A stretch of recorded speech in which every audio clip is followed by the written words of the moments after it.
Question number 17 माननीय श्री उपेंद्र कुशवाहा। क्या 17?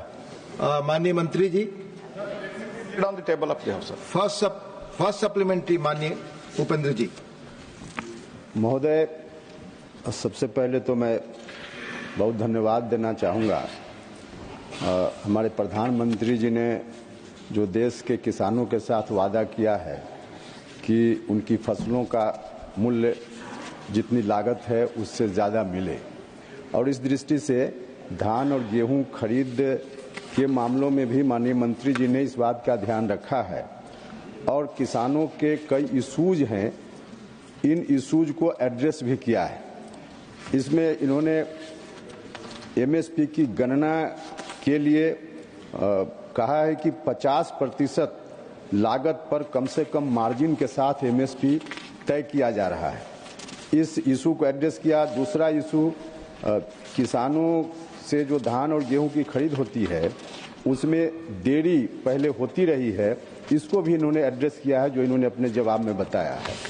भंडारण, परिवहन और खरीद केंद्र में निवेश के मामला में भी जो इशू था इसको एड्रेस आपने किया है। लेकिन एक बड़ा इशू जो मैं अपने राज्य में देख रहा हूं, बिहार में, वह इशू है एमएसपी पर जितना पैसा आप खर्च करते हैं उतना पैसा वास्तव में जो किसान है उसको नहीं मिल पाता है, और कहीं ना कहीं इस सिस्टम में बीच में थर्ड पार्टी की एंट्री हो जाती है, बिचौलिए आ जाते हैं, और नतीजा होता है कि बिचौलिए सरकार के पैसा को हड़प लेते हैं जो किसानों को मिलना चाहिए था, लेकिन किसानों को नहीं मिलता है। तो माननीय मंत्री से मैं जानना चाहता हूं कि क्या यह इशू माननीय मंत्री जी के ध्यान में, विभाग के ध्यान में आया है? अगर आया है तो इसको रोकने की दिशा में क्या कार्रवाई की जा रही है, और नहीं अगर इशू आया है तो इस तरह की शिकायत को देखने के लिए, उसकी परख के लिए क्या कोई रास्ता अपनाएंगे? धन्यवाद। माननीय मंत्री।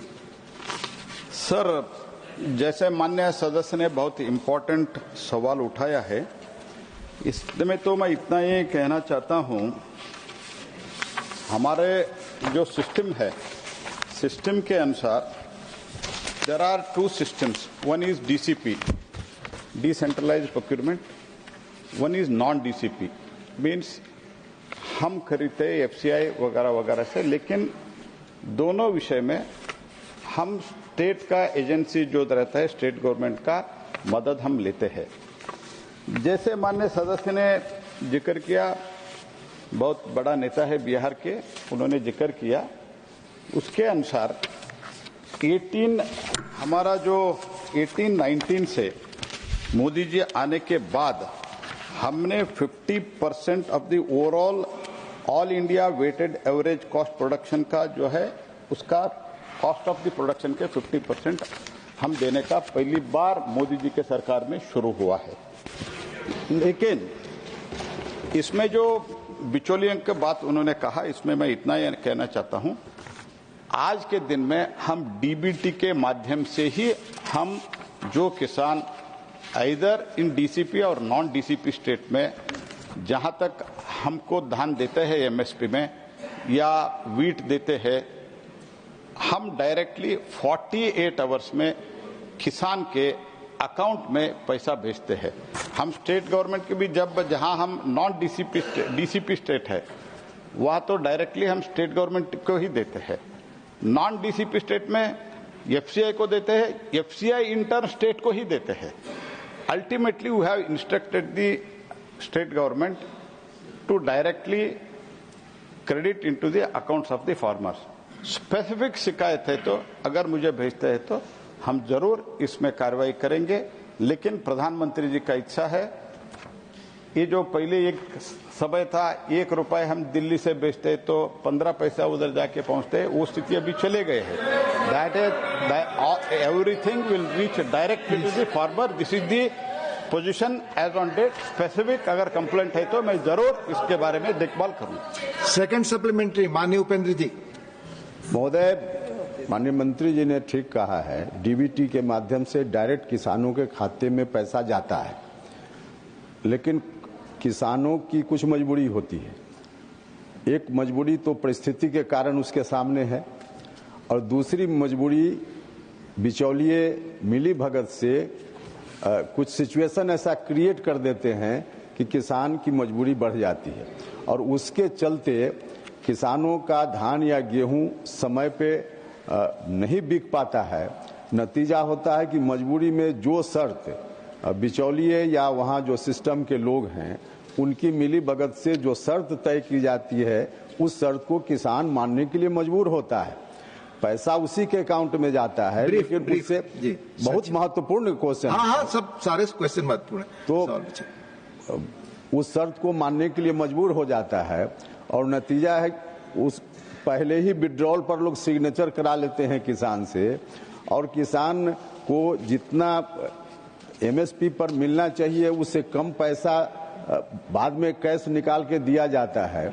तो यह आप रिसीव कीजिए, यह जो समस्या है और इसके हिसाब से जरूर हम आग्रह करेंगे कि कार्रवाई हो ताकि किसान को 100% जो उसके अकाउंट में आप देते हैं निश्चित रूप से जाता है, लेकिन फिर उससे जो ले लिया जाता है इस पर कोई ना कोई अंकुश लगाने की धन्यवाद। दूसरा मेरा क्वेश्चन है कि महोदय प्लीज माननीय मंत्री जी और माननीय मंत्री जी को और भी सवाल लेने हैं। उपेंद्र जी महोदय अभी तो और भी क्वेश्चंस है, प्लीज एक ही सप्लीमेंट्री मैंने की। दूसरा सप्लीमेंट्री अंतिम है आपका, आप पूछ लें।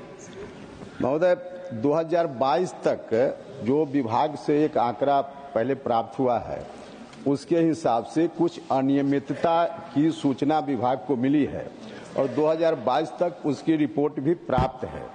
हम जानना चाहते हैं कि यह अनियमितता किस तरह की है और 2022 के बाद क्या उसका आंकड़ा और बढ़ा है, ये मेरा क्वेश्चन। धन्यवाद।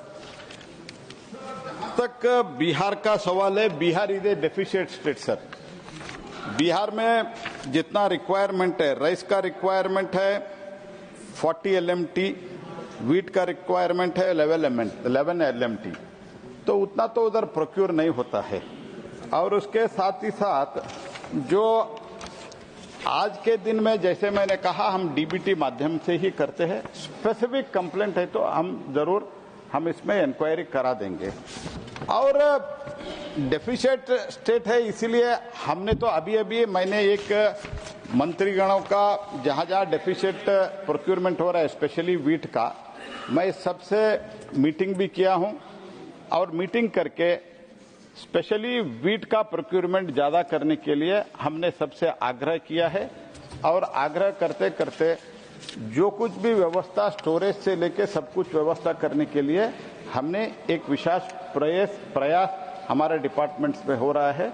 तो इसीलिए तो डेफिशिएंट स्टेट के कारण क्या होता है, एमएसपी से due to the higher market price than MSP marketable surplus is sold by the farmers to the private traders instead of government agency. ये तो अच्छी चीज है बिकॉज कई राज्यों में एमएसपी से जहां नीचे होते हैं लोग एमएसपी में देते हैं, जहां एमएसपी से ज्यादा होता है उधर डायरेक्टली उधर देते हैं। इसीलिए इसमें और बिहार में जो होता है procurement is through the packs and व्यापार महामंडल, दिस इज कोऑपरेटिव सेक्टर से होता है।